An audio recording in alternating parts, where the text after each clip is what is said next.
So there are a lot of things I think that are transferable. I'm an experiential learner. I'm a very visual person, and so during the MBA experience, I'd probably bucket things into like academic lessons, kind of personal lessons for myself, and then I would say interpersonal stuff. So from academia, um, whether it's how I approach market sizing, or how I think about um, how we might identify product market fit. I think those types of conversations that I've been able to have now with my CEO and co-founders, uh, wouldn't have been able to happen had I not gone to business school. And so I think directly applicable vocabulary, things that I've learned, it just seems like it makes sense.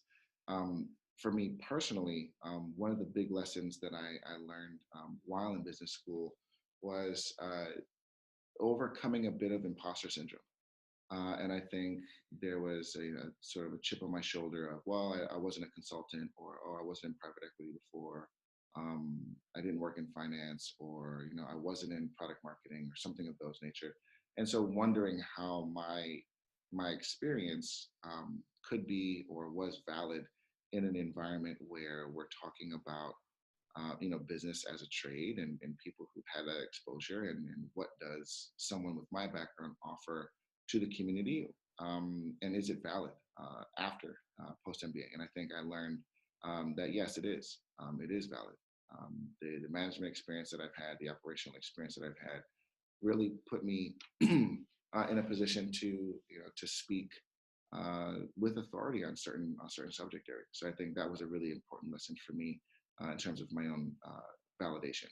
And then the third part from an interpersonal standpoint, and the reason I mentioned specifically interpersonal is, GSB is known for this class called Interpersonal Dynamics, aka touchy feely, and it's not to the outside observer. It's a bunch of people sitting around in a circle and crying. But really, what the course is designed to do is help us understand how might we get interpersonal data to inform our perspective in terms of what another's motivations might be, what our own motivations might be, what may be beyond or below the surface of certain interactions. And that is something I've definitely used very often in this particular environment. Obviously, startups are pretty stressful. Things, people's attention and people's patience get frayed.